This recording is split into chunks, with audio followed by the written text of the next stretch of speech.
It's time for the Car Doctor on AM 950 WROL. Got a car question? Call us at 617-770-3030. That's 617-770-3030. Now, here's the Car Doctor, John Paul, on AM 950 WROL, the spirit of Boston. And good Saturday morning, everyone, and welcome to another edition of the Car Doctor program on AM 950 WROL, the spirit of Boston. My name is John Paul, the Car Doctor, and I'm actually here back in the studio. Enough of that Florida nonsense where it's 70 degrees and sunny and not 22 degrees when I left my house and not, well, it did get sunny eventually, but so back from the southern studio, I guess, talking on a real microphone with real equipment and all kinds of stuff. So always good to see Dennis in person too. So we're ready to go. We got a lot of things to talk about. We're going to be talking with Julie Blakely from iSeeCars.com. They have a couple of new studies came up, so we're going to be talking to her in just a minute or so. And this day is also the day where members of the New England Motor Press get together and review some cars that we've driven over the wintertime. We go down to the New England Motor Press secret headquarters, I guess, and check out what's there. But I think with us on the phone is Julie Blakely from iSeeCars.com. Julie, good morning. Good morning, John. How you doing? Good. How are you? I am doing well, thank you. And I understand you have a couple of new studies that came out. Can you tell us a little bit about them? Sure. So the first study, we looked at the cars that most owners are likely to keep for 15 years or more. And the second study we did is cars that are better to buy new than used due to a small price difference between their new and used models. Well, let's start with the ones that people want to keep 15 years or more. Besides what they are, did you get an impression? Are people just lazy and they don't want to reset radio stations, or do they truly love the car? What's sort of the reason behind it? That could be part of it, and seat settings too. Yeah, are another thing. So the cars that people keep for a long time, people buy these cars new and they get attached to them. So a lot of these cars are family-friendly vehicles. You see a lot of SUVs, a lot of minivans. It just shows that these people who pay a lot of that purchase these cars new, but they make an investment in their cars, and they're wise about the cars that they choose, and the cars that they end up choosing are, durable, long-lasting vehicles that serve their purpose for a long time, and people get used to life without having to make a car payment. So there's a lot to be said for that. Yeah, there's a lot to be said for not having a car payment. Exactly. Yeah, and and I think you're right. It's people that probably did their research. They found a car that meets their needs and their lifestyle, and maybe they're not somebody who's bothered by the fact that they're sort of sitting behind the steering wheel for 10 or 15 years in a row. Right. And it becomes, I mean, let's face it, a lot of times we spend more time behind the wheel of our car than, I don't know, maybe sometimes than we spend with our significant others. Exactly. And some of these SUVs, they don't, when they do have redesigns, they're not that significant. So right. You could be driving a 15-year-old car and it may not look like it's that old. Right. So what were some of these cars that people stayed into forever? So we looked at, like I said, the top cars, and of the top 15, they were mostly Toyotas. Oh, okay. So the top car was the Toyota Highlander, which is the SUV. Mm-hmm. The second one was a Prius, which, of course, is a hybrid car. Mm-hmm. And then we saw the Sienna minivan. And then in fourth, breaking up Toyota's dominance, is the Honda Pilot, which is an SUV that's also similar to a minivan. So it's a family-friendly SUV as well. And in fifth is the Toyota Tundra pickup truck. It's kind of funny. The Pilot, one of my coworkers has two. one at 300,000 miles she gave to one of her kids as sort of the come home from college car. And and she replaced that Pilot with a newer Pilot, and I think that one has 150,000 miles on it now too. So, the Honda Pilot's one of those super dependable vehicles that you can put a family of 7 in, relatively comfortable. It's the car that she has taken back and forth on cross-country trips, and it has met her needs very well. She puts a big bike rack on the back of it to carry all her bicycles, and she puts a roof pod on it to carry her ski equipment. So it works out really well. And like you said, the Toyota Highlander, similar to the Pilot, but just one of those very dependable kind of vehicles that's comfortable. And they had the one major redesign back a bunch of years ago. But a Pilot, I mean, a Highlander. I actually like the old design Highlander that was a little bit smaller, but the later design Highlander, there hasn't been a ton of change in it in the years. So you're right. So if you have it, and you just keep it. In fact, one of my old coworkers had bought the Highlander when it first came out and kept it right up until they replaced it with a new Toyota RAV4, which is almost the size of the original Highlander. So it was pretty easy to switch over to it. Yeah. And I'm surprised on the list somewhere the Ford F-150 pickup truck isn't in there, only because they sell more of them than anything else, and people tend to have trucks a long time. Right. So we analyzed pickup trucks specifically, and the F-150 was actually slightly below average, so it ranked 6th of the 8 pickup trucks that we looked at. And sometimes the most popular vehicles tend to not be the ones that people keep for the longest time. And also with trucks, a lot of people, use them for work. So, you might be able to buy one more frequently if it's for work use as opposed to a personal vehicle. Yeah, and then I suppose you always do hear about the person that, kind of made it in life a bunch of years ago and bought a Corvette or a Porsche 911, and they keep it in the garage and it gets driven 1,000 miles a year, but they keep it forever too. So exactly, it's another good example. Yeah, and the other category of vehicles that it makes more sense to buy new versus used. Can you give us some of what those are? Sure. So, like I said, we analyzed vehicles. We looked at their price difference between their new versions and their lightly used models. So this was after about a year. And we found that similar to the 15-year list, but the list was obviously different, but SUVs dominated the list. So of the top 10, we saw 7 SUVs, and they're slightly different. The first one was the Honda HR-V, which is the smaller version of the CR-V, followed by the BMW X1 in second. The Subaru Crosstrek is in third. The Honda CR-V is in fourth, and the Toyota Tacoma is in fifth. Yeah, those all make sense because you see like a Honda CR-V for sale that's 2 years old, and you're like, they want $21,000 for it. How much can't you buy one of those new for almost? And exactly. Yeah. So, where did the Jeep Wrangler show up on your list? So not this year. It was number 1 last year. The Jeep Wrangler and the Jeep Wrangler Unlimited. I'm not sure which one was number 1, but they both ranked highly. So this year it showed up slightly beyond the top 10.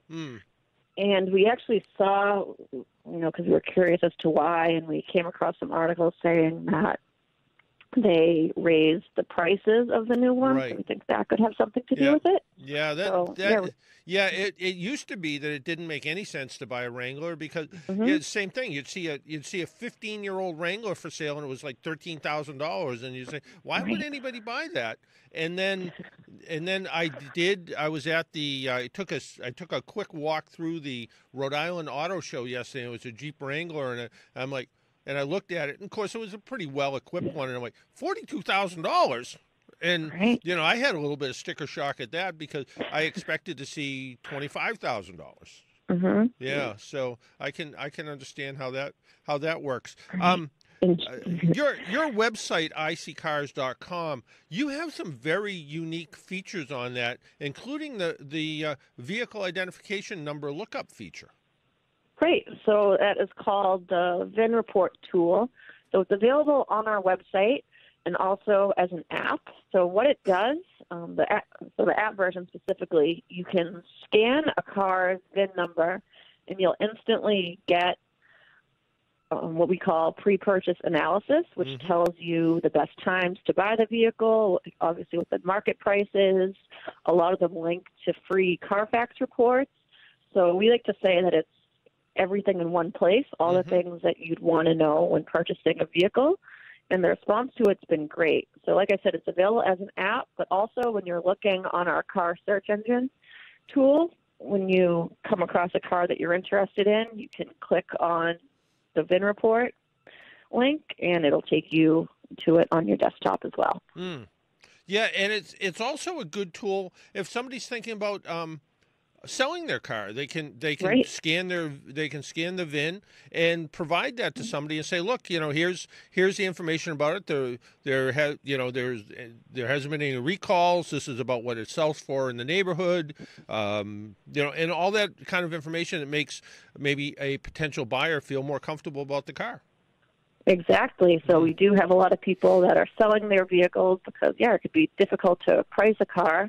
And also we see tons of applications of it that, we hadn't thought of. So, one instance is mechanics use it, which that's obvious, but tons of, there are tons of uses for it for people that, work with cars. So we've even seen what are called skip chasers use it because they want to know, the original color of a vehicle. So it has a lot of interesting uses that people are taking advantage of. I never thought Dog the Bounty Hunter was using your Right, app to exactly. go. Yeah.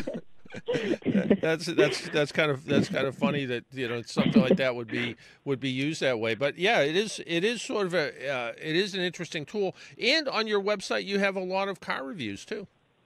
Yes.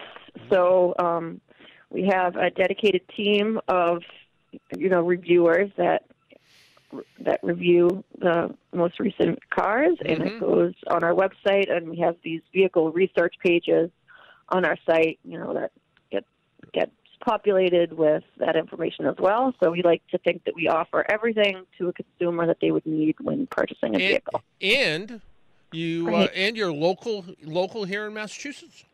We are. So we're located in Woburn, Massachusetts. Yeah, which, for people to say, I still do like dealing with a local New England company, and boom, there you iSeeCars.com, and look at that, you're right in Woburn. Yes, we are. And then you also have that car doctor guy who does a Q&A column once in a while for you too. So. Of course, our very popular Q&A column with the car doctor definitely adds something wonderful to our site as well. More importantly than all of that, I know you went to Disney World. What'd you think? So that's actually coming up. Oh, it's coming up. You haven't been yet. Oh, okay. Yes, in a week. I have not been. Okay. Well, so you can ask me in a couple of weeks. Okay, so we'll figure that. Now, Dennis, my producer, knows something about Disney World, right, Dennis?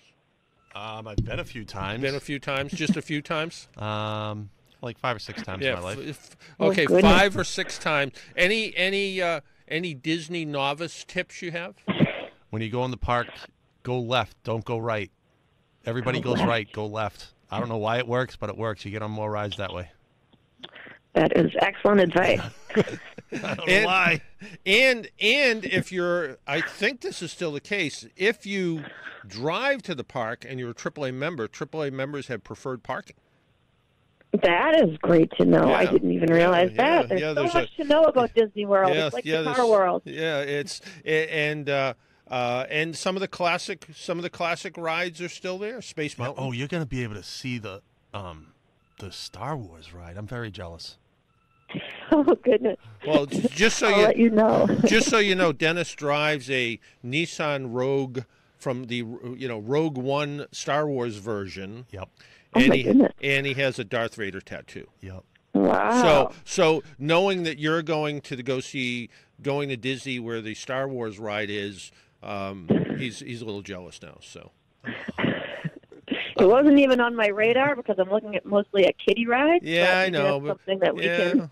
Oh, you're going to He's you're gonna on go to to. you got to go to Toy Story Land. I heard that's really Oh, good. of course. I heard that's really good. And I haven't been for a bunch of years now, but when my nephews graduated from high school, apparently I was not thinking clearly, and I said to my nephew, "Hey Dan, if you make the honor roll, we'll take you to Disney."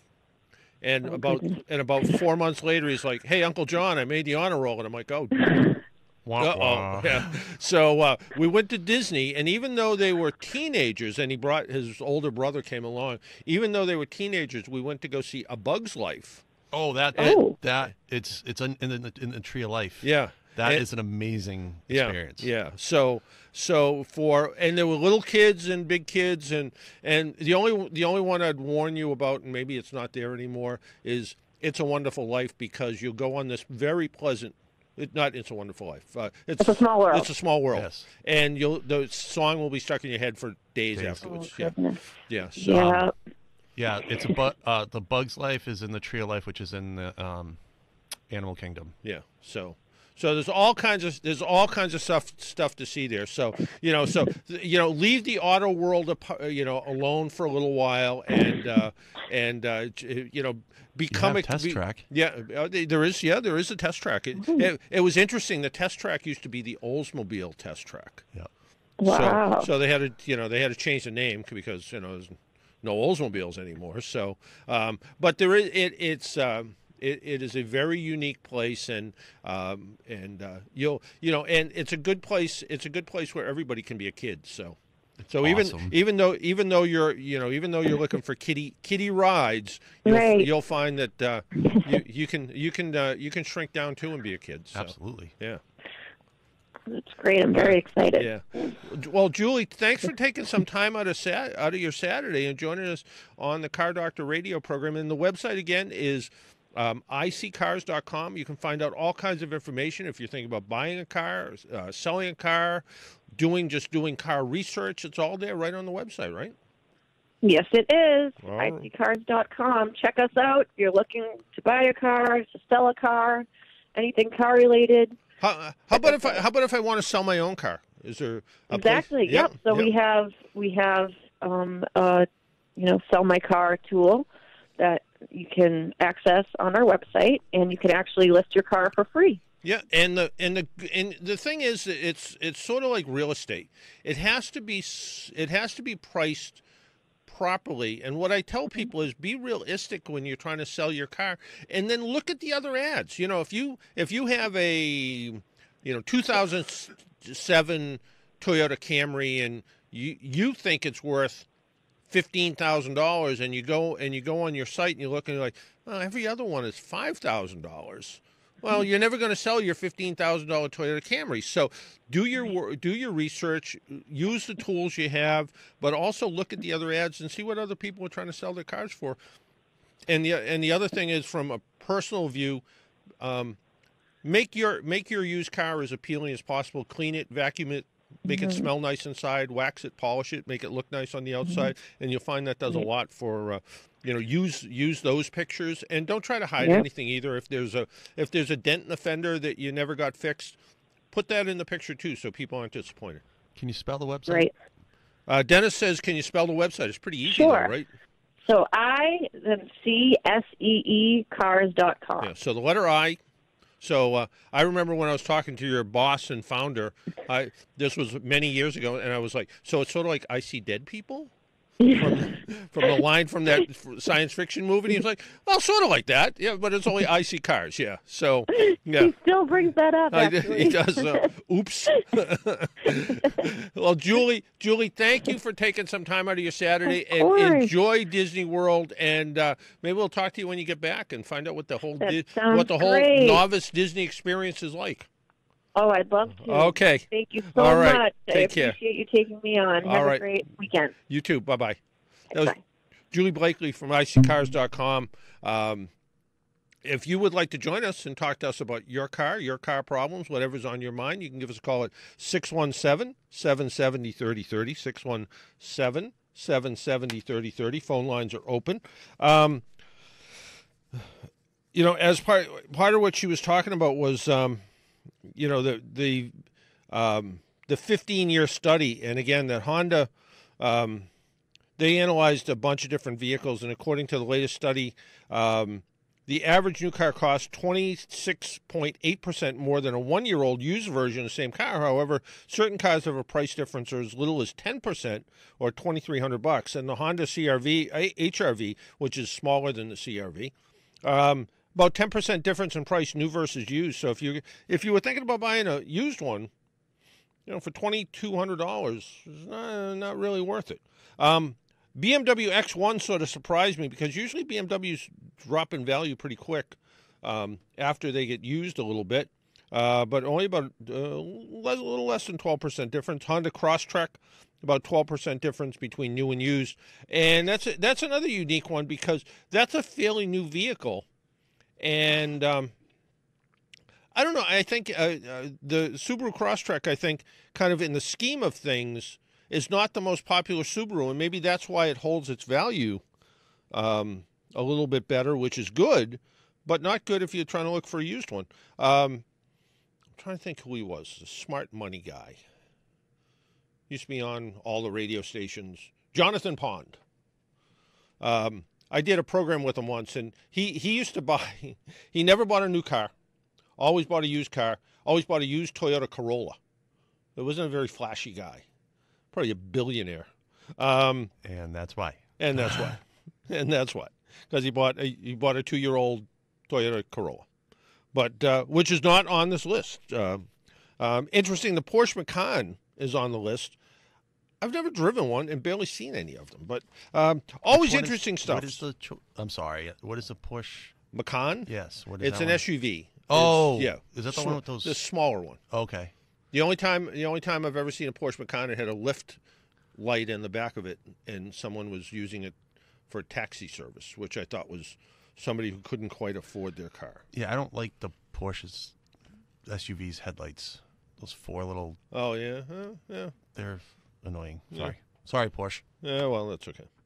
So this is almost in the category of what you want someday. Boeing joins the flying taxi crowd. Yes. We've called attention to several. This is from somewhere, Automotive News, I guess. So we've called attention to several flying taxi ventures over the years, and now giant Boeing is in the game. The company's passenger air vehicle prototype made its first test flight in January. The vertical takeoff and landing craft is a combination of scaled-up drone and pusher plane. The multiple horizontal propellers providing vertical flight. Forward flight is accomplished by a single large propeller in the back of the craft. So this one looks more like an airplane versus a pod thing with engines on it. It said shortened wings allow it to take advantage of wing flight so it doesn't have to rely solely on the horizontal propellers to stay aloft. Boeing tested the craft in autonomous mode without a pilot. The electric prototype is designed for fully autonomous flight and it has a range up to 50 miles. The prototype completed a controlled takeoff, hover, and landing during the flight, which tested the vehicle's autonomous functions and ground control systems. Future flights will test forward wing home flight. I don't know what that really means. I guess that means it's actually flying like a plane. So that's the difference. And then vertical takeoff and forward flight modes. So I guess if Boeing's behind it, we could actually see something. Could actually see. I don't know. Still not the same. You just want a flying car. That's all. That's all. That's all I want. Just that simple. Flying car. Give me a flying We're car. supposed to have them by now. Yeah, I know. I remember. And I have a copy of Popular Mechanics, and it has some of their old ads in it. And yeah, I remember as a kid, there was all the ads in the back of Popular Mechanics, and you were going to have a flying car by now. You were. It said you were. So I want to know whatever happened to that because every once in a while, in my memories, that picture will populate where on Facebook a picture where I got my picture taken next to that local flying car company. Terrafugia? That's it. Yeah, I don't know. That is. We tried to get them on the program. They didn't seem to have any real interest. No. They had their original prototype, the one that was in their video, where it showed it like coming out of a garage with the wings folded up, and it showed it going down the street, and it pulled into a Shell station, and it got gas, and then next thing you know, it was flying. That's the one I got my picture with. And they were both real. The flying one was real, and the other one was real, but they were not the same thing. One was literally a little airplane, and one was the other thing that drove around. Now they've kind of scrapped that whole idea, and now they have something with like 4 engines on it. Doesn't have the same wings, and they have a really good, what do you call it, CGI? Okay. Yeah. So kind of an animated, looks real thing comes out of, it's kind of the same deal, comes out of the garage, takes off, flies you to work, lands on the roof, and off you go. But it looks real, but I know it's not. So, and then there's a company in China or India that does, it looks like a remote control drone, only it's big, and you sit in it and like 8 propellers take off and it goes and drops you off somewhere. There was also some place in Nevada that had this, like, I'd call it a dragster flying car. The Moeller. That's it. And that thing has been around for 20 odd. I remember I found, we moved our office at work, kind of. They're renovating our building we've been in for 20 years. So we're going from one space to a different space. They're knocking walls down.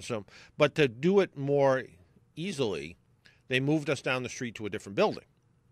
So as I was throwing stuff out in my desk, because I've been in the same spot now for 20 years, longest time I've ever been in one spot, been at AAA for 34 years, but I've literally been in the same desk for 20 years. I haven't even lived in the same home for that I long. know. I was throwing stuff out, and I did a presentation somewhere in Boston area about the future of cars. What the future of the automobile is going to look like. And the last slide was the Moeller flying car. And so far, the only one that he's flown looked like a UFO. It was a round dish with a bunch of propellers on the inside of it, tethered on a crane. So the thing takes up, swings around a little bit. But the one that looks like the dragster that you're talking about looks like a funny car with these 4 weird engine things on it. Same thing. They've done some more CGI. But I don't think that thing's flown either. And it came up in conversation a couple of weeks ago with somebody, and I'm like, yeah, the guy is still. I have to give the guy credit. He's still making a living somehow, trying to build this thing. He hasn't built it yet, but he's still trying to make a living building it. We're going to take a break. When we come back, there was an article from Science 101 about 30 cars that should never have been built. I don't agree with a lot of them, by the way. My name's John Paul. This is the Car Doctor program. Oh, by the way, Dennis is going to hate me.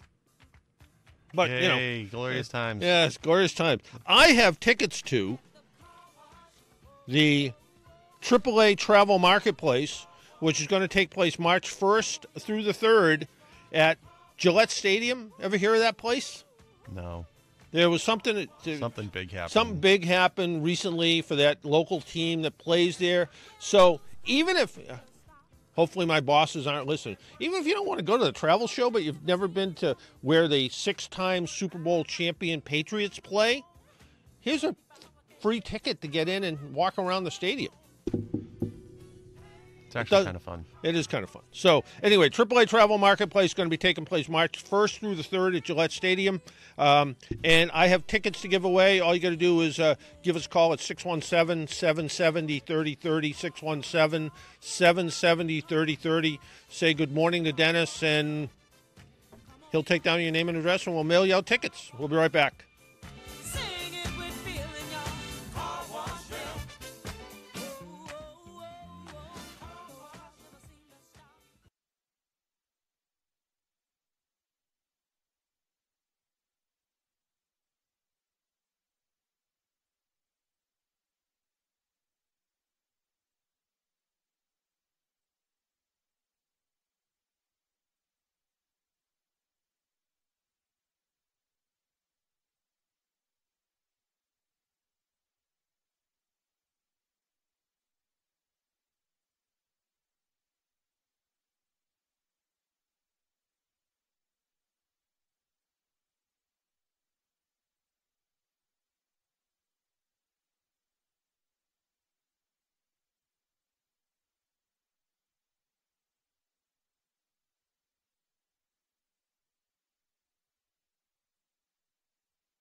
get around, I get around, yeah, get around, round, round, I get around, get around, round, round, I get around, get around, round, round, I get around, get around, round, round, I get around, get around, round, round, I get around. I get bored driving up and down the same old strip. I gotta find a new place where the kids are hip.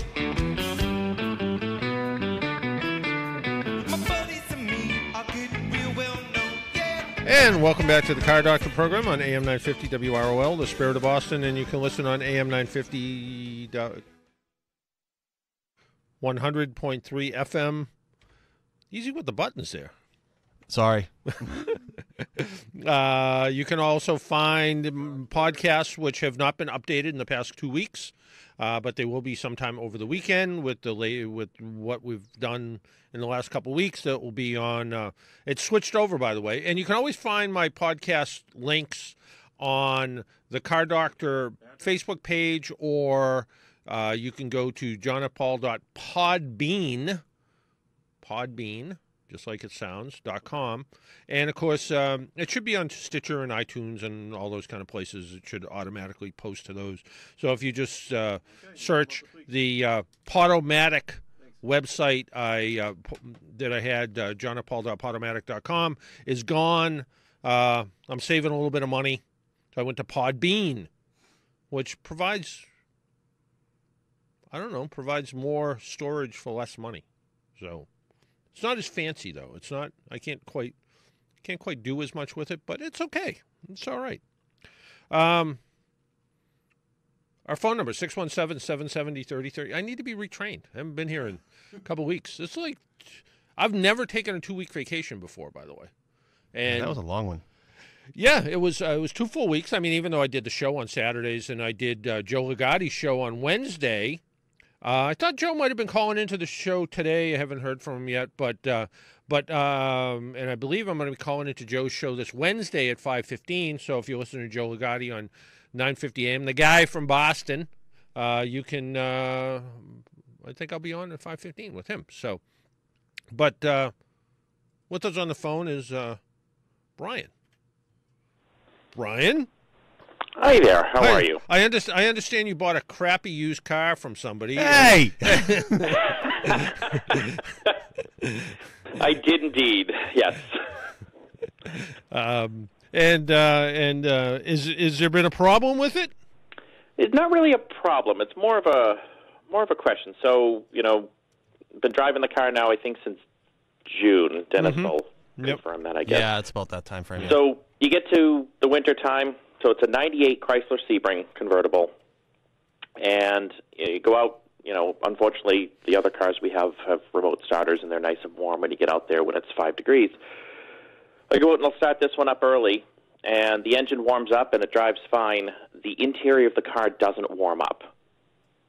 It maybe gets to lukewarm where you can't see your breath anymore, and I've done some looking, but like I said, the engine temp gets up to the normal range. It's driving fine. No, you do have the top up at this point, right? I do indeed, yeah. I mean, when it got up to 30 last week, I thought about putting it down, but... common sense prevailed. Exactly. Yeah. Although I will say I have on a bright, sort of a bright day, one of those days where it snows and the snowflakes look like they're the kind that little kids make in kindergarten, like the big fat snowflakes. I have driven a convertible with the top down. It is actually kind of cool when you do that. But that is neat. Yeah. So it sounds as if either the heater core, so the little radiator that makes the heat inside the car, is either clogged up, or there's a door that opens and closes that blends warm air with cold air. And so it could be the blend door is stuck. It could be the heater core is clogged up. The heater hoses that go into where the heater is, you'll see these hoses are about an inch or so in diameter. With the engine all fully warmed up, if you kind of just put your hand on one hose, it should be hot, and the other hose should be really, really warm. If one hose is hot and the other hose is almost cold, you know that the hot water isn't circulating through the inside of the car. If that's the case, the heater core is probably clogged up. That could turn into a fairly significant repair to have done. What year did you say it was? It's a 1998. Yeah, so in most cases, you kind of have to take the whole climate control system apart, which turns into a pretty big job, and a lot of times you have to take the air conditioner apart, so it can turn into a big job. The other part, if it is in fact the blend door, well, that's not quite as big a job, and when you turn the heat or the air conditioning on, or move the ducts around, or anything like that, do you ever hear like a clicking noise coming from under the dash, like a click, click, click, almost like a real fast snapping sound? Not that I've noticed, but I mean, I do know that when I flip the dials, it does come out the vent, it does come out the defroster. Yeah, that means that those ducts are working, but there's a duct that actually opens and closes and blends blends air-conditioned air with the heated air. So when you turn the heat all the way on, the door for the air conditioner closes. When you turn the heat on, or just the opposite, when you turn the air conditioner on, it closes the heater door. So you'll get the ducts moving around that way, but the blend door duct might not work. If this car in fact needs a heater core, you might just want to wait till spring and then just drive it in the springtime, because I think it's about, the last time I looked, these cars are 6 or 7 or 8 hours worth of labor to do the repair. So, yeah, it gets crazy. So you're talking, $800 or $900 plus the cost of the parts. So that could get, that could get really, really expensive. That's more than you paid for the car. Yeah, yeah. So yes, it is. Yeah, So and with like a 3-mile commute to work, I can deal with the cold. Yeah. If it is the if it's the blend door thing, it's not quite as expensive, but it's still fairly expensive. Yeah, you might just want to buy a warm jacket.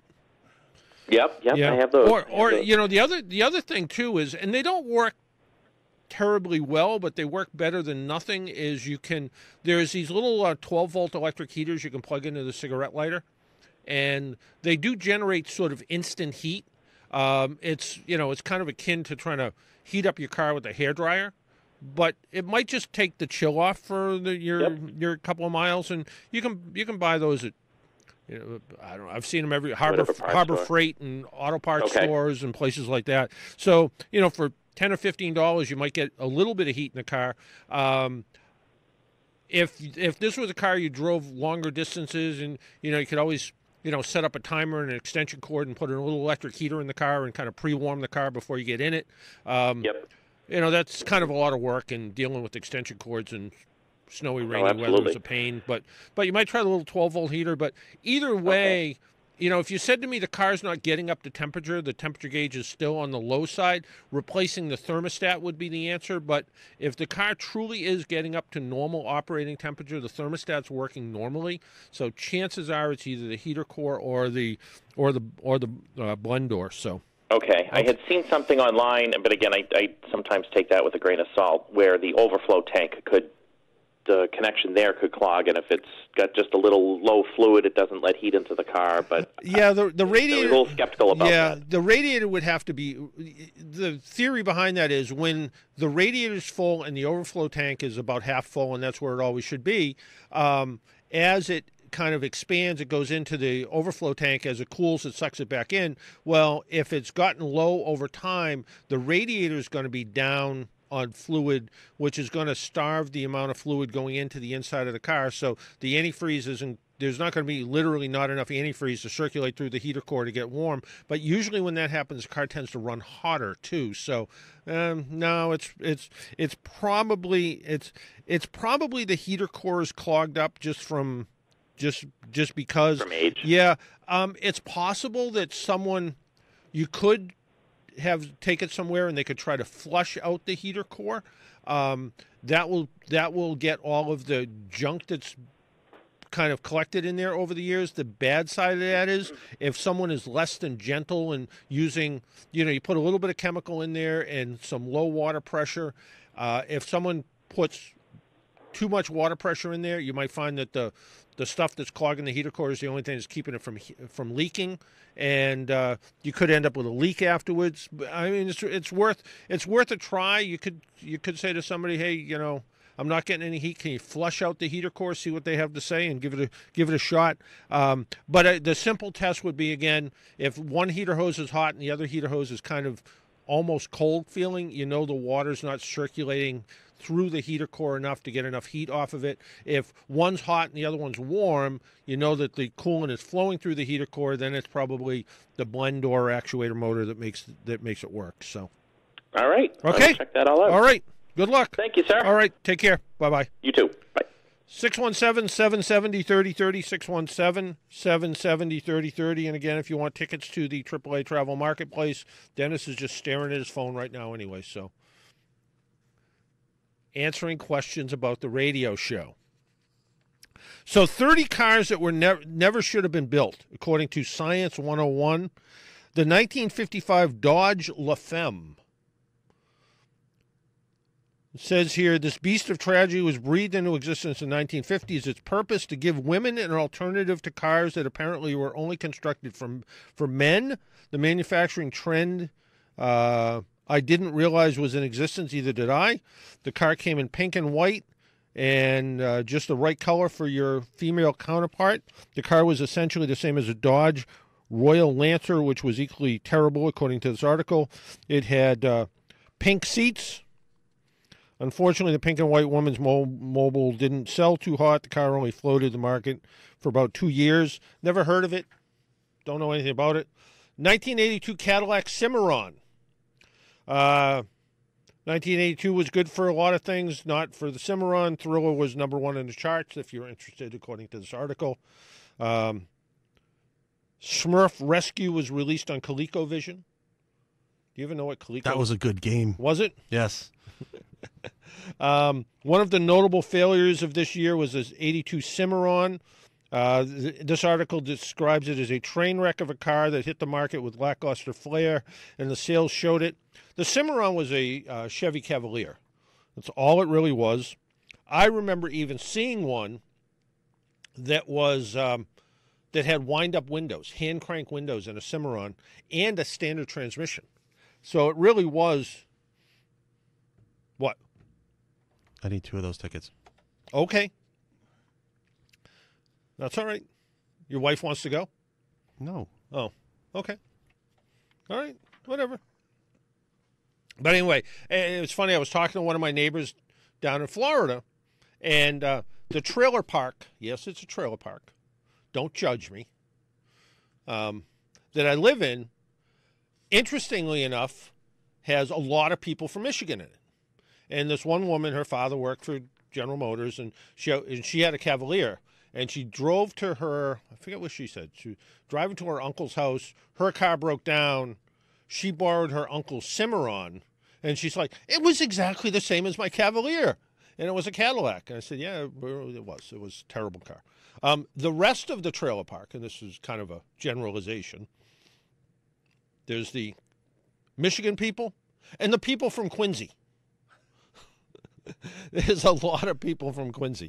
And but for some, who I haven't really met because they're on the other side, but I've heard stories about them. So they're over there. So anyway, the number 3 car on the list, the Mustang II.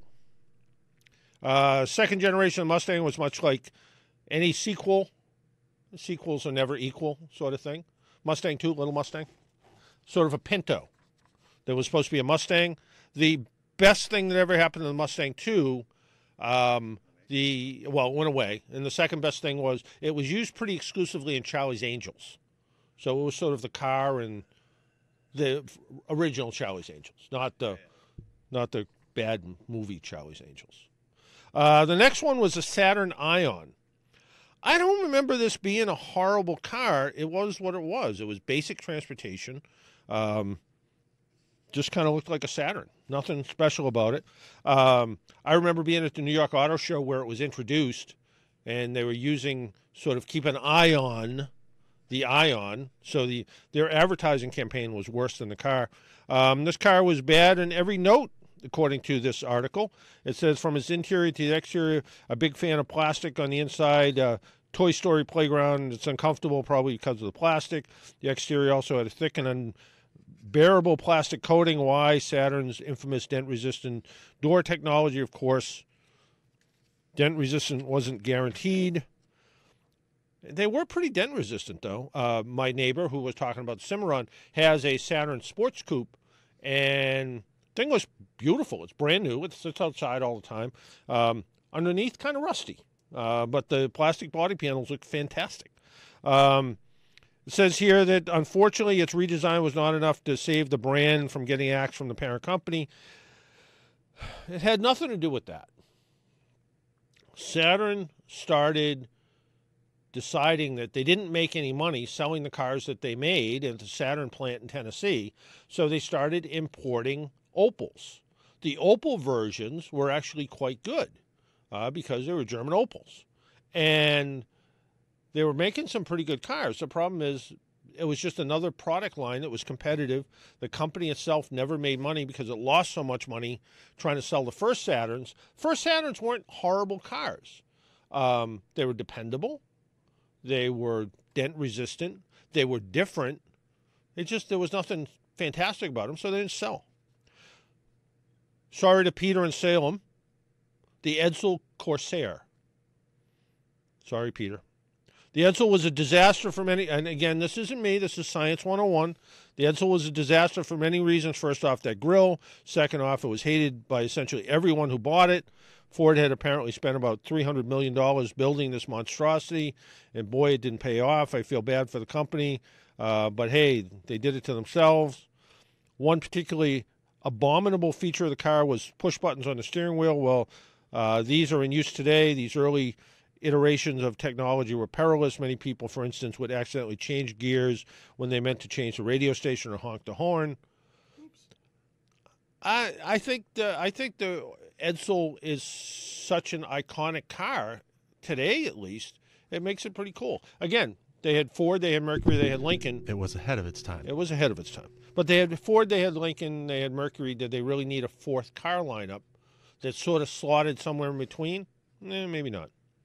The 1981 DeLorean DMC-12. So the DeLorean.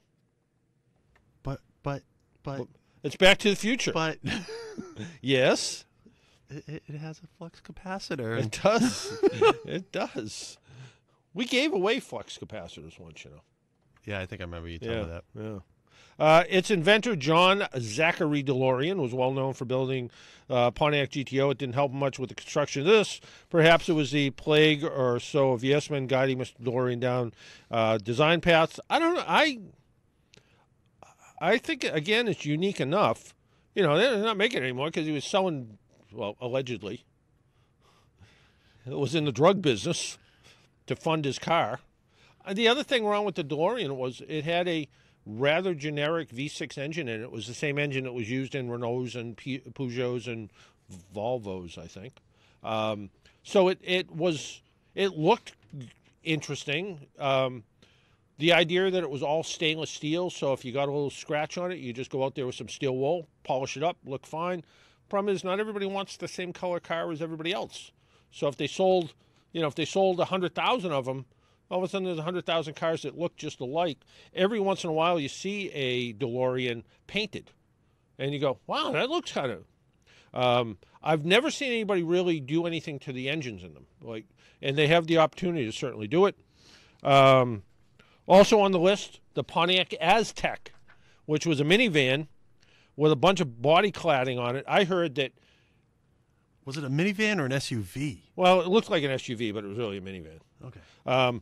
But I heard it sold so well, and this is me, not the article, it sold so poorly that they made all the Pontiac executives drive them. But the Pontiac Aztek, despite its purpose of all-terrain fun, was anything that it was... for instance, its only claim to fame is that it killed the Pontiac brand. That's not true. Whoever writes these things. Aztecs had a hilarious introduction to the market as a prize for winning a contest in the first ever Survivor. I didn't know that. Yes. And it was really cool. What the other thing that I remember from it is that it came with a tent option that you could put in the back of it. It did, yeah. And the other thing about it, as weird as it was weird. It was. And what was done in later years, they removed all the body cladding, so it looked more like just a van. But it was actually very practical inside. It had tons of nooks and crannies and storage places and plug-in things. And for practicality purposes, it was actually a pretty decent vehicle. It looked like the vehicle that should be in some 1980s science fiction movie as like the moon traveler car or something. It just wasn't quite there. One of my favorites, the Chevrolet Vega. In addition to the failure of Saturn and Pontiac, General Motors can be blamed for much, much more. Another one of its famous blunders, the 1971 Chevy Vega. Apparently, the engine of this car was so defunct that it couldn't even hold oil. Again, whoever wrote this stuff isn't completely factual. It says here that facetious on purpose. Yeah, well, I don't think so. It meant that after 100 miles or so, the car would lose its ability to lubricate its tumblers and pistons. I don't know what a tumbler is. As any car buff knows, that's bad news. The bumper on this car, for instance, was somehow so tragic it wouldn't last more than one icy winter. The moisture led the bumper to acute rust faster than Barry Gibb walks out of interviews. Is that fast? Pretty fast. Okay. Okay, Vega. It was like similar cars like the Citation. It was originally designed to use a rotary engine. Sort of like the Mazda rotary engine. It was originally designed for that. General Motors scrapped the rotary engine idea, which is why it ended up with a different engine in the Citation and the different versions of that car. The Vega got an aluminum block engine. What GM did was they took a block of aluminum, drilled some holes in it, put pistons in it. They were supposed to put some sort of iron sleeve in the engine block. It didn't work well. The cylinder heads warped very easily with the heat. It was not unusual to put two head gaskets on them to try to get the engines to seal properly. But they did have a high-performance version. And they did have a double overhead cam high-performance version, which was actually a pretty interesting car. The car itself, little cheap economy car, tried to compete with the Japanese after the fuel crisis. It was just too little too late is really what it came up with. So... Again, it didn't have anything to do with the Vega, didn't have anything to do with the failure of Oldsmobile and Saturn and Pontiac and whatever. The slogan apparently for the Yugo, everyone needs a Yugo sometime. I don't remember that slogan. No, I don't ever recall ever needing one, no. And it says, and the slogan was a bitter lie. Nobody needed a Yugo ever. The car was terrible. The name should have been changed to Yugon, according to this article. Anyway, it wasn't until the car ceased to be manufactured in the face of abysmal sales. It says here, among the litany of errors that plagued the car was the fact that it was assembled on a cheap and really, it was assembled on the cheap and it really worked. It was also small. The famous ad features an array of people cheering behind the car who are presumably proud because they just pushed the broken car from one district to another. Okay, again, here's the problem with the Yugo. It was based on a 20-year-old design of a Fiat. Fiats were not dependable vehicles in 1960. So when Yugo, the Yugoslavian car company, took the old Fiat design, rebadged it, and brought it to the United States, bow tie on a pig. You're still getting a pig afterwards. That's what it comes down to. Wasn't there a dealer in Brockton? Because I vaguely remember in the 90s. Yeah. There was a few dealers. It was kind of funny. Certain dealers always had odd cars. Best Chevrolet had Sterlings. There was somebody up in the North Shore, up on Route 1, that always had the always had this, whatever the latest import was that never sold very successfully. There was a dealer in Brockton, I think it was a Buick dealer that had Yugos, maybe. But they were based on a really lousy design. And to try to make it better, they came out with a Yugo convertible. I remember that. Yes. Yeah, that didn't help. No. It was just, but it was a brand new car for $39.95. That was its claim to fame. It was a $4,000 car, and it was imported by, what's his name? The guy who imported the Yugo. Can't remember. Bricklin. Malcolm Bricklin imported the Yugo because he also built the Bricklin safety car, which there are a few of those floating around. I see one in Brookline every once in a while. It looks a little like a DeLorean. It has this really big bumper on the front of it. So supposedly you can hit something at like 30 miles an hour and the bumper just has like big shock absorbers behind it. I have no idea what you're talking about. Yeah, it looks like, just envision DeLorean with a big ugly bumper. And gull-wing doors. So it was not, I don't recall it being a good car. Malcolm Bricklin also came out with a electric bicycle about 30 years ago. So way ahead of his time there. And 30 years ago when I was doing a radio program like this with Dave Juvet from, at the time, AAA Massachusetts that became AAA New Hampshire, him and I did a program together. We had Malcolm Bricklin on the radio show, and he invited us out to his house to see the latest, whatever he was building then, bicycle or something. So, and his house supposedly, I've been told, has a Yugo crashing into its roof, like built into his mansion or whatever he lives on. Number 11 on the list, the Ford Pinto. Or as Dave Juvet used to call it, the Blue Flame, because he had one. And if it got hit from behind, well, let's see what it says here. The Ford Pinto, other than having a terrible name, what's wrong with the Pinto? I thought it was a great name. Had a terrible reputation, did, however, deserve this horrible reputation. Like the Ford counterpart, the Mustang II, this model had a gas tank manufactured on the back of the car, and did that not pan out well for people caught in accidents in the car. After many rear-end collisions, it would burst into flames, a blazing hunk of metal with you inside of it, not exactly what we call a winning automobile. And if it is, it probably needs to reevaluate your understanding of the word radical. Well, the way the gas tank was designed, it was actually in front of the rear axle. And the way the shock absorber was mounted, if it got smashed hard enough in the back, it would push the rear axle up. The base of the shock absorber would punch a hole in the gas tank. Gas would leak out, and then it would catch on fire, is how it would happen. Hence the Blue Flame of Dave's name. They fixed it by putting a piece of plastic between it. I'm not sure that ever really fixed it, but they took a gas tank strap off, and they took this 1/4-inch stick of flexible plastic junk, and they stuck it in the gas tank, and then put the strap back on. And apparently that was enough that if the axle crashed into it, it wouldn't punch a hole in the metal gas tank. Not so much.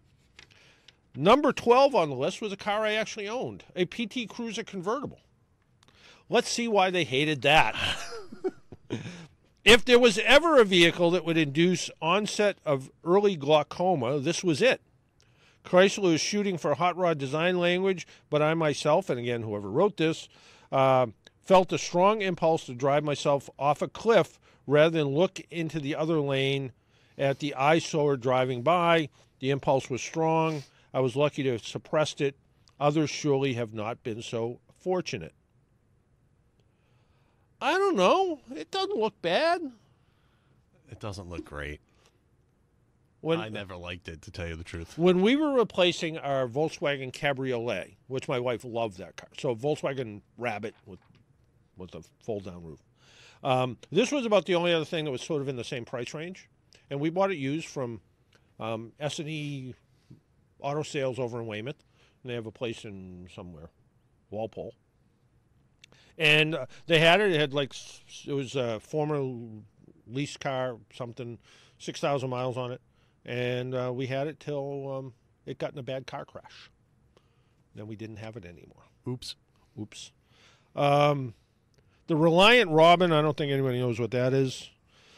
The 1973 Lincoln Continental Mark IV. Reliant Robin at the bottom.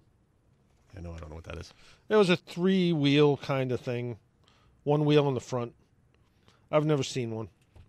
The Lincoln Continental Mark IV, another gem of terrible 1970s engineering. It comes in the form of the 73 Lincoln Continental. The blunder of machines struggled down the street while channeling later year Elvis. Lincoln had curb appeal for sure, but this gaudy land yacht would have had people's jaws dropping. I saw one on the highway the other day driving to the airport. Thing is huge. We have plenty of time for trivia, but I don't know what to give away because I think I've given everything away. Yeah, so trivia's out. What do you mean trivia's out? Gotta be something I have. Gotta be something kicking around I can give away. Or maybe just the idea that someone wins. What was the 1970s TV show where the star character drove a Lincoln Continental Mark IV? If you know the answer to that. So it's a because the car they have here is, so big giant 2-door Lincoln Continental. What was the TV show where the character drove it? A couple other cars here. We're kind of beating this to death here. Lexus SC430. I like the Lexus. It's super reliable. Fold down roof. I don't know what they didn't like about it.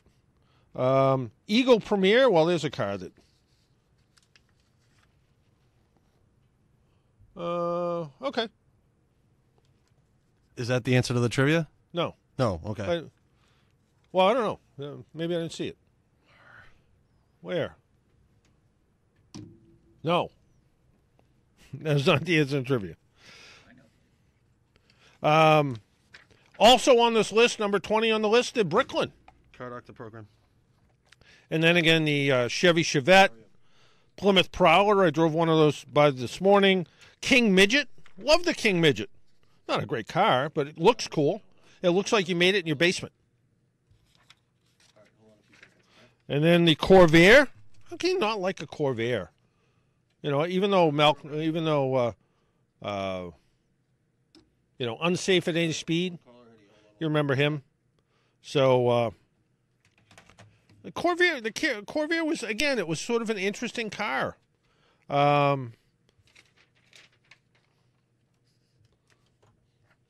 It says here that while many cars become niche hits because of their rear-engine drive, the Turbo Air 6-spec 1961 Corvair is not one of them. It made them spin out far more frequently. Again, the person doesn't really have all their facts here. They put a stabilizer bar in it, sort of fixed it. It was a little underpowered for the first few years, and then it got a little bit better. The Crosley Hotshot, another oddball car. And the Chevy EV1, which you couldn't actually buy, you could only lease, was actually one of the first real workable electric cars. It was actually pretty nice. And last on the list, the Amphicar. So a car that's a boat. How can you not like a car that's a boat? See, that's not fair. Why? That was a good car. That thing was neat. I wouldn't say it was good. It was neat. The problem is I knew somebody who had one, and it was not a good car and it was not a good boat. So it had that problem of not good at either of those things, but it was also pretty unique, and today actually a very collectible. So kind of a neat car still. So for people that are still looking for them. So just kind of one of those funny things. So anyway, let's see. We have a couple people that think they have a guess on what they think is the right answer here. What are you doing over there? I got distracted. All right, let's talk to. Are these in order? Yes. Okay, let's talk to John in Boston. Yeah, hi, John. Yes, sir. Yeah, I think I have the answer to your question, and I think it was Cannon, the big guy. Was You that were the you right were. show? Do you remember what his first name was? Oh, I don't know. I remember the Oh, show come Cannon on. with the big Come guy who on. drive the Lincoln. Come I on. don't know first name. I just remember that show with the big guy used to drive the Lincoln Continental. Yeah, and it always when he was always in, because you're right, he was not particularly tall, and Oh, he was was it Conrad? I think it was Frank Cannon. Oh, But okay. yeah, Frank but Cannon, the yeah. I just but know he, his Cannon. but he was not a particularly big guy or tall guy, but he was as wide as he was tall. And that's what I meant by big when he guy. used to like rush out of the car and pull his gun out, he looked like he was exhausted afterwards. Yeah. Yeah, but that was an interesting show, and I think it was I think it might have been spun off of might have had something to do with like Ironsides or something too. That other show, but it was that whole sort of group of shows that were produced by the same company that did the FBI shows and Hawaii Five-0. Yeah, all all- that. Yeah. Quinn Yeah. Mark Production. Yes. That's right. I Yeah. remember, yeah. Yeah, so Quinn Martin Production. So, and the Cannon show aired, I guess, from the early '70s to like maybe what '75 or '6 or something like that. So, Yeah. I yeah, remember, yeah. Tell you what, stay right there. We'll send you something. Hey, I missed out your list. How do I hear those list of cars? I got distracted over here. I was trying to hear your list. Is there any way I could hear that list of cars that you just mentioned? Go to Science 101. Science 101? Science 101 is where it came from. Science101.com. 30 cars that never should have been built is what it was listed under. What was the one before you said the amphibian car? The one before the amphibian car was. Hang on, the one that was before the amphibious car, which Dennis said wasn't fair because I don't know. Let's see. I don't have it. I don't. The EV1. Oh, EV. Oh, I Yeah. drove it. That was a fabulous car. The That's EV1 was a pretty- fabulous car. It was a I little. got to It drive was. at Highway 5 one time. Yeah, no, it was a fantastic car.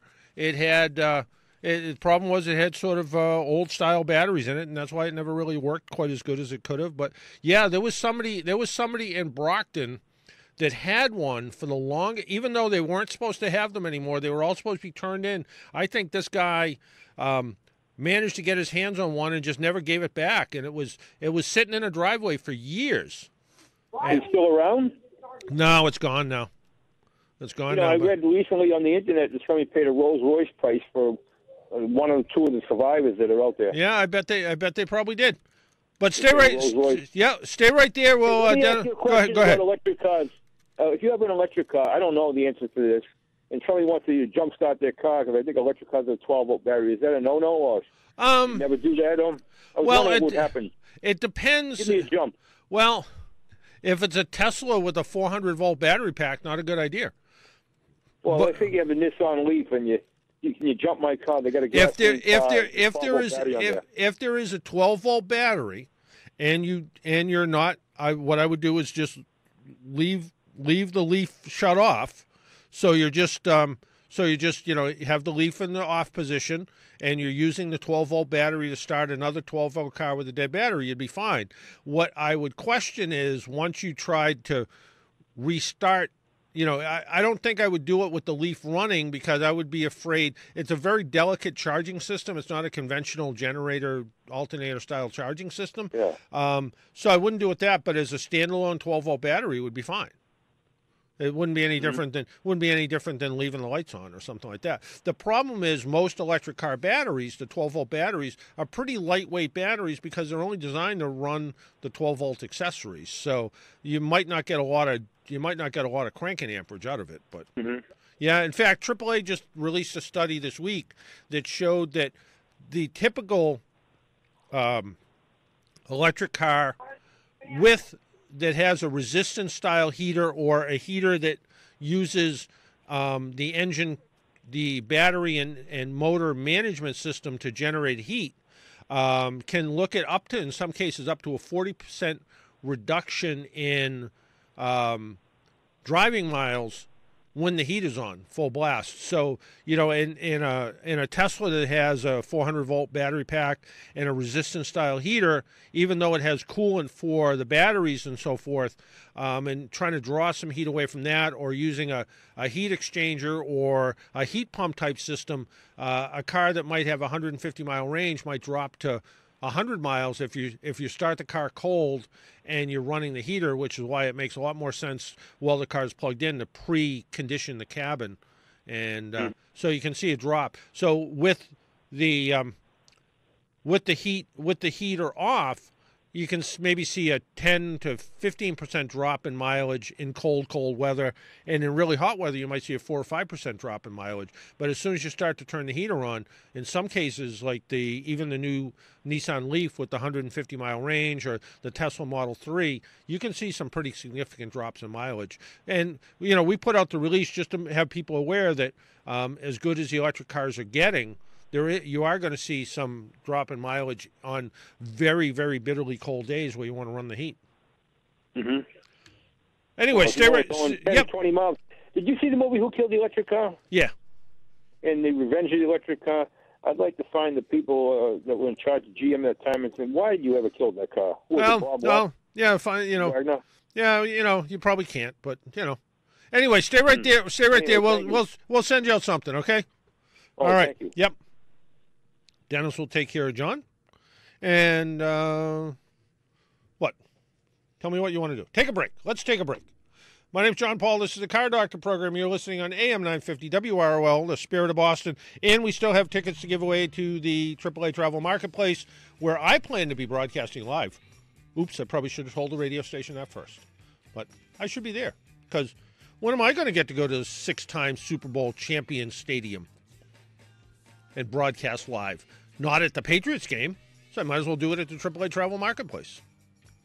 My name's John Paul. This is the Car Doctor program, AM 950 WROL, the Spirit of Boston. We'll be right back.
And welcome back to the Car Doctor program. Our phone number 617-770-3030, 617-770-3030 is how you get through. Talk to us about your car problems, whatever's on your mind. Thank you. Let's see. We're sending out tickets to John and Billerica, Peter in South Yarmouth, and Harvey and Sharon. And we still have some time left if you want some tickets. Dennis staring at me. We have plenty of tickets because of why? Because you're not going to give them out next week and the week after that and the week after that. No, we have plenty of tickets because they're AAA tickets. So I I understand that. I get as many as I want, I think. So, although I don't know that that's actually true anymore. These just sort of showed up on my desk. There is a article in Automotive News that says how Jimmy Carcar came to embrace EVs. And it says Jim Farley, Ford Motor Company's president of global markets, might be one of the last people you'd expect to embrace electric vehicles. When he was growing up in Argentina, friends called him Jimmy Carcar. During the holidays in Michigan, he spent hours paging through every issue of Automotive News his grandfather, a Ford dealer, had collected throughout the year. When he was 14 and spending his summers in California, he bought a black 1965 Mustang, rebuilt the engine, then traded a plane ticket for gas money to drive to Michigan without a license to visit his parents. To this day, he said some of his biggest headaches in his marriage come from haggling a yearly budget for his racing hobby. Now Farley is reckoning with an evolving industry and helping lead Ford's adoption of electrification technology that might usurp the gasoline engines that power the joyrides of his youth. And he thinks he's found a way to blend the two worlds. I've gone through a personal journey on this one, says Farley. He's 56. He said, I'm a little old school as you can get. I remember him, and I think he either worked for Pontiac or Toyota. And this had to be 30 years ago. He was a kid. Been around too long.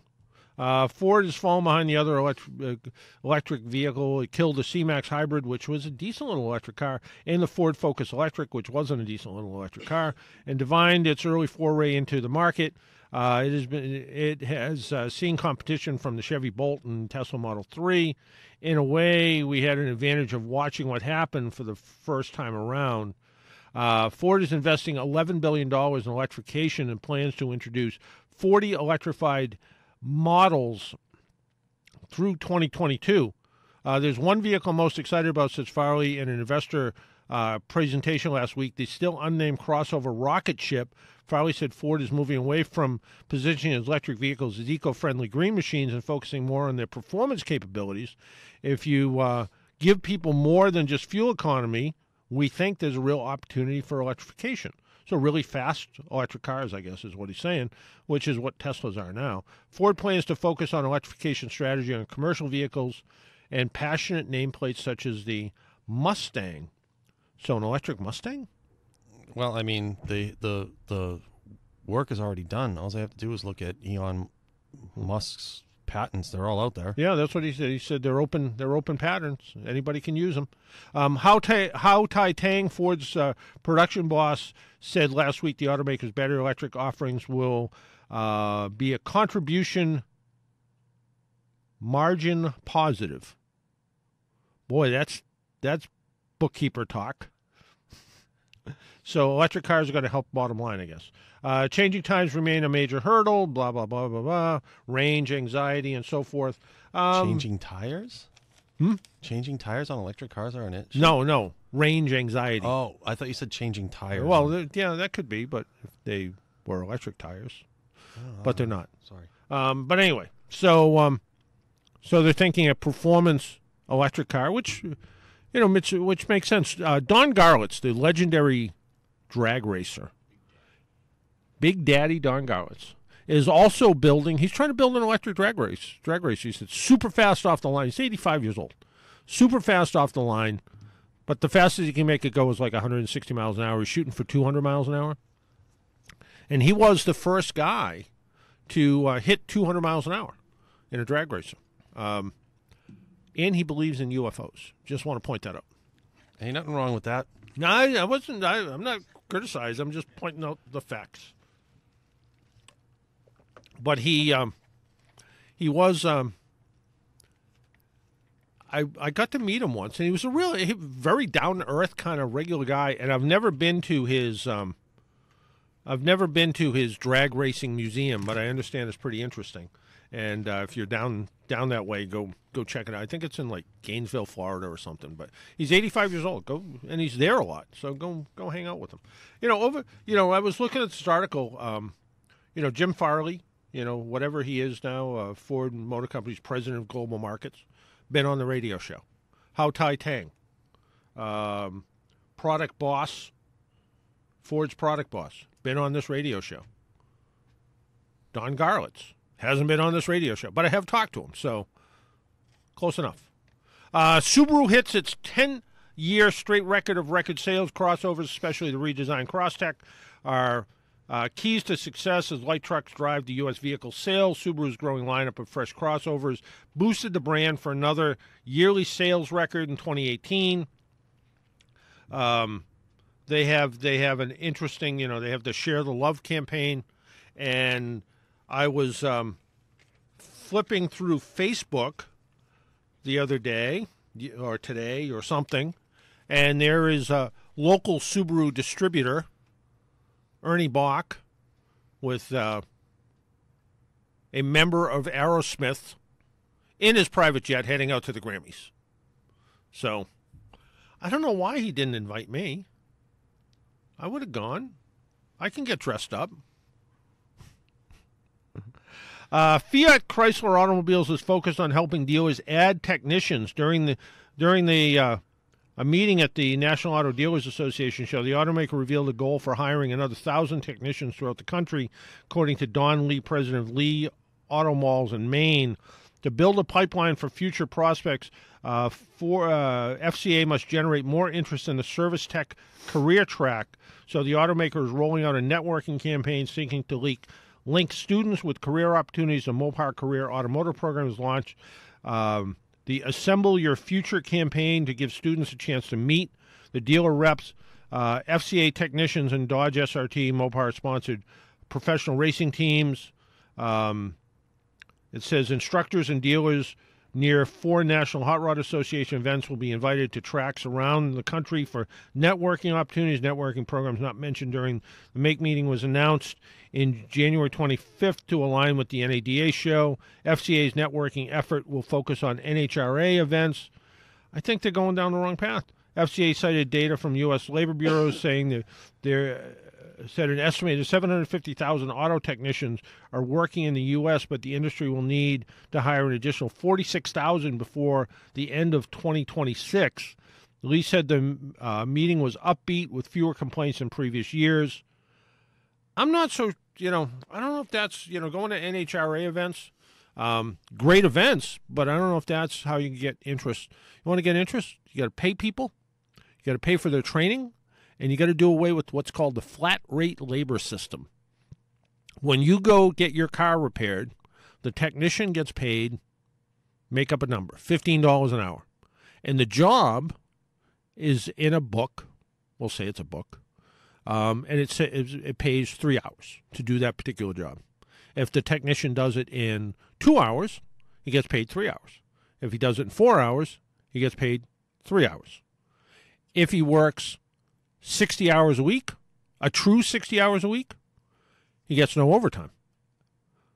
So it's so you don't get overtime unless the shop opts to pay overtime. But if you get paid flat rate, your hours are based on the amount of work you do, not the amount of hours you put in. So that there's a problem with the system. And it's a system that's been around for a long time. And the better shops have done away with some of the flat rate systems, and they've gone to sort of bonus-based systems. When everybody does well kind of thing. It leads to cutting corners where it shouldn't, and that's one of the reasons. I was talking to somebody at a dealership, and they were having trouble hiring help, and it was down in Rhode Island, and the problem is they were paying what they thought was good money. Come to find out, it wasn't a whole lot different than somebody who installs carpet or puts tile down in someone's house. And if you look at the tool investment, $10,000 worth of automotive tools, $500 worth of carpet tools. It's not. But I can also see the other way around, where people want to get things done so that they can get things done quickly, and they're still cutting corners because they want to get as much work in as possible to get it done. Yeah, no, unfortunately, it leads to a good person who's going to be a good person. They're going to do the job. They're going to do it right. But there are going to be times that doesn't happen.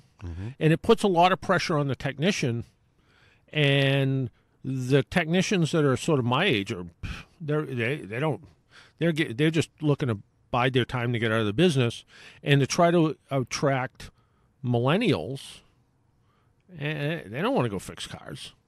And even the computer part, if you say, well, you can fix half a car with a laptop, they're like, I can go. I don't need to be in that environment. So the way you appeal to most people is good benefit packages and pay decent pay. And that's my little soapbox there. Hey, we're running out of time according to my watch, which is historically inaccurate. We're running out of time. Are we really? So yeah, we got less than 3 minutes. And look, and Paul Sullivan's right there, sitting there. All you have to do is make like a millennial and take the time off your phone. Instead of then you'll always be correct. Instead of this thing I have on this. Yes. This decoration I have on my wrist. Yes, in fact, in my other life, I deal with small children. Yeah. And actually, my watch broke, so I took it off. But I had a watch like you because we're the same age, and they all said, "What's that?" There was something. What's that dinosaur on your wrist? There was something on the radio the other day about, and I think they called it the Millennial Olympics, and they had a bunch of 20-something-year-olds try to do things they've never, like how to send a fax. Yeah. How to dial a rotary telephone. Yeah, stuff like that. It was funny. I watched the beginning of some movie, and I don't even know what it was. It had Chevy Chase in it and somebody else in it. And he was an aging comedian or talent agent or something, and it showed his apartment. Yeah. And it had the push-button phone, but it was a desk-style phone with the push buttons, just square phone. Yeah. It had a Rolodex. Yep. All things I still have, by the way. Yeah. Well, is that because the movie was made in that era, or they were spoofing? No, it was his granddaughter was trying to get him to move to some retirement village somewhere, and this was his apartment. And it was, it was current time. It was, 2018. Yeah. But he still lived like it was 1975. Yep. And yeah. Now Dennis is looking up the movie because he's. Well, you've given him enough that he can put certain keywords into the Google search engine and see what he comes up IMDb. with. IMDb, yeah. Okay. International Movie Database. Yeah. Hey, I got it. Hey, you got it. See. Well, I wouldn't have got it without your help. You're almost a millennial. I am almost there. Yeah. The Last Laugh. The Last Laugh. Last Laugh. Yeah, I watched. What year? 2018. Yeah. So Chevy Chase made a new 2019. Movie? Really? Yeah, it just came out. Would you see it on the plane? Can't tell you. Ooh, I know what he did. There you go. Anyway, that's surprising me that Chevy Chase is still making movies. He still is. Yeah. Good. So, good for him. And again, I only watched a minute or two of it, and it was just. But as they panned through his apartment in Beverly Hills or wherever he was supposed to be, but just the metal Rolodex, the big metal Rolodex, and the I had one of those little flip-up Rolodex things at my desk, and somebody came over and said, "My Grammy has one of those." I'm like, "Yeah, fine." So what's up for the Irish Hit Parade today, Mr. Sullivan? As the piano player plays. Oh, is a piano player playing? Yeah. See, I don't have any workable headphones here, so I don't know. We're going to play the best music from Ireland, take some requests, and sit back and enjoy a windy, blustery day. So it'd be a good day to light a fire, have a cup of tea, and or whatever enjoy. Suits your fancy. Yes. Yeah, and Latch used to say that. Did he? Sit down, have a cup of tea, or whatever suits your fancy. Yes. And so that's iconic from the IHP. Oh, all right, okay, all right. Mike, hit it. I just thought it was a good time to have a cup of tea. Sure it is. All right. Coming up next, the very best in Irish music with Paul Sullivan and the Irish Hit Parade.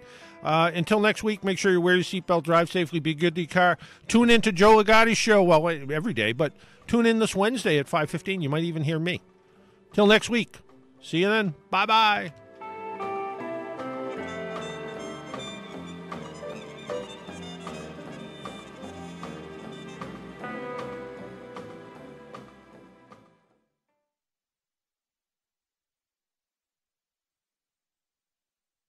Thank you.